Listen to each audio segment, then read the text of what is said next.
want a man that's kicky, wild, and hard. I may be old, but I still get horny.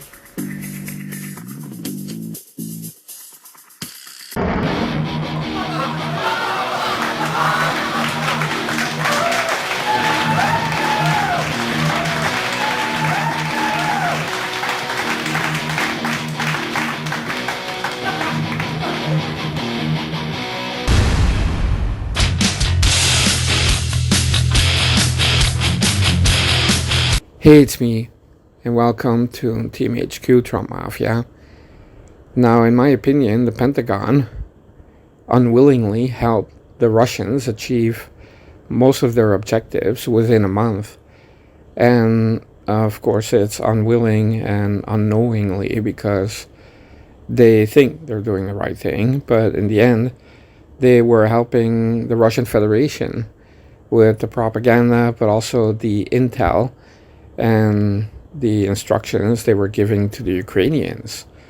But before even the invasion, you have Biden out there saying, you're about to be invaded, we're moving our embassy, we're burning documents in Kiev because the Russians are coming, right? And the Pentagon and the State Department obviously told the Ukrainians that one of the main objectives of the Russians was to get Kyiv. Yeah. And so you had a lot of embassies closed and there was a kind of chaos. So, of course, the Ukrainian army will allocate a big chunk of what they have for the Kyiv area. And not just the city, but surrounding villages and towns. And you're talking about a large force that is needed to guard Kyiv, the capital of Ukraine. But U.S. intel and the Pentagon and the State Department also told the Ukrainians that Russia was going to go to Odessa, major port in the south, the southwest, you could say, of Ukraine. And that is a critical port, obviously, for Ukraine, especially considering the Russians have Crimea. And so, again, the Ukrainian army listens to the Pentagon, their masters, and they send a chunk of their force to Odessa.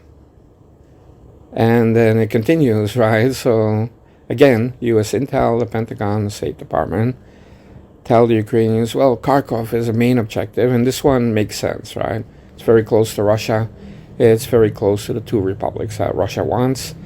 And you could argue it's part of what they seek to achieve over there. And that is one city they may want to get. But we'll have to wait and see. Because unlike the Pentagon, I don't assume anything. But because they assumed and they instructed their minions in the Ukrainian army to allocate resources and personnel for Odessa, Kyiv, Kharkov, but also Mariupol in the south. Yeah, the city that's always in the news, right? Because that's kind of like the in-between the Crimea forces and the forces coming from the republics and from Russia. And so those are known as the Z forces, right? The ones from the republics. And so again, you have the Azov people and the Ukrainian army hold up in Mariupol for all this time, like a month. So because of the Pentagon, okay, check this out, because of the Pentagon, because of U.S. intel assuming a lot of stuff, and the Ukrainian army obviously being minions for the Pentagon, and also believing that Americans know best because of the intel, they actually divided the Ukrainian armed forces basically into 4 parts. And you could say it's not even 4 parts, or one of the 4 parts is much larger than the others, right? The Kyiv area. And the Russians did go to Kyiv, but they never wanted the city. It was a head fake. It was a way to draw a lot of forces away from the east and the south. And that's why the Russians were winning so easily in the south, in the east, making rapid advances in just 30 days. It was incredible. And that is because the Ukrainian armed forces were divided because of the Pentagon. Yeah. So if the Ukrainian armed forces had been on their own and they actually followed the intel on the ground, they would have allocated more resources to the east and the south rather than Kyiv.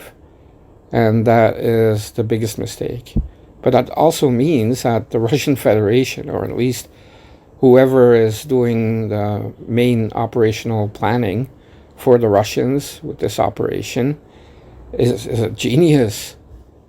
It's a genius. You cannot say it in another way, because you're not only fooling the Ukrainians, you're fooling the Pentagon, the State Department, the Biden regime, and therefore also NATO and the European Union and all of the media.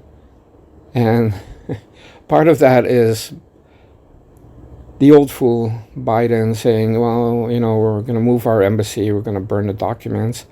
It kind of gives credibility to the head fake. If they only had a brain, and they don't, they wouldn't have done it. You would have seen what the Russians are actually doing. But make no mistake, the Russians did send out, large forces to approach Kyiv, and they made it seem like they were really going to go all the way, right? But that's why it's such a magnificent head fake. And then, in negotiations, they kind of said, well, okay, as a gesture of peace, we'll pull our troops away from the Kyiv region. But that was their plan all along, because they only did that after the Russian Federation said that the first phase of the operation was already over. And a week after that, they pulled out the forces from the Kyiv area and, I guess, regrouped and will allocate them elsewhere, or will rotate in new forces. Because the narrative of the Pentagon has always been that since day one, hey, they're going to take Kyiv in a couple of days. It's going to be a blitzkrieg. It didn't happen, because it was never going to happen.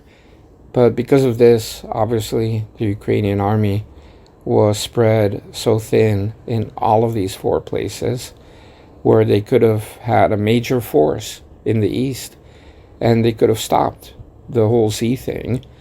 Because in Crimea, if they break out a little bit, it doesn't matter as much as what they're doing in the east and in Kharkov. And so phase 2 seems to be the massive bombing of the whole front lines. And we're talking about the east of Ukraine. And if you look at the map I made, the advance from yellow, which is the beginning of the invasion, to blue, which is the current state, I mean, that's amazing what they achieved, right? But I believe that red is the place they want to go to, right? That, I think, for them means total victory. And it's not that they need to go that far per se, but if you look at the landmarks, you have rivers and you have natural boundaries that it almost makes it perfect to go to that final blue line, and that is where they are now. But then advance a little bit more to have the natural boundaries, and that is the red. The red is really the natural boundaries of that chunk of Ukraine that will become Russia, or will become new republics, but will not be Ukraine anymore, which in essence would mean that they're taking a third of Ukraine away from Ukraine. Yeah. And can they maintain that? Because you have to understand, as soon as they stop the operation, NATO is going to move in so much material into Ukraine that you're just setting up the next war. And so for that reason, Russia has to defend what they gained in this operation. And of course, getting the natural boundaries like the rivers and all of that is key. Because if you give that away to the enemy, then in the future you may have a problem. And that's why I think they're going to advance all the way to the natural boundaries. And you have some elevations also. It's kind of like what Israel did with the 6-Day War, they stayed on the Golan Heights because it's so strategic, because it's elevated, and they don't want to give it up, because in the future, any other attack, if Israel owns the Golan Heights, it's going to be very difficult for anybody to actually attack Israel from that side. In the same way, Russia would want those elevated positions and to be on the riverbank, right? So that even to cross, you only have a couple of bridges and tanks can't swim, as far as I know, not yet. And so I think like Russia has been doing an operation that first relied on Mongol tactics, a lot of feigned retreats in all the villages. They always did that.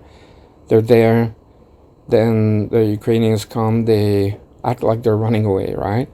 And the Ukrainians move in, celebrating and then the Russians shell the city, or they move in force and catch all of these Ukrainians off guard. They did this so many times in the territories that they captured. Mongol tactics, right? It really worked.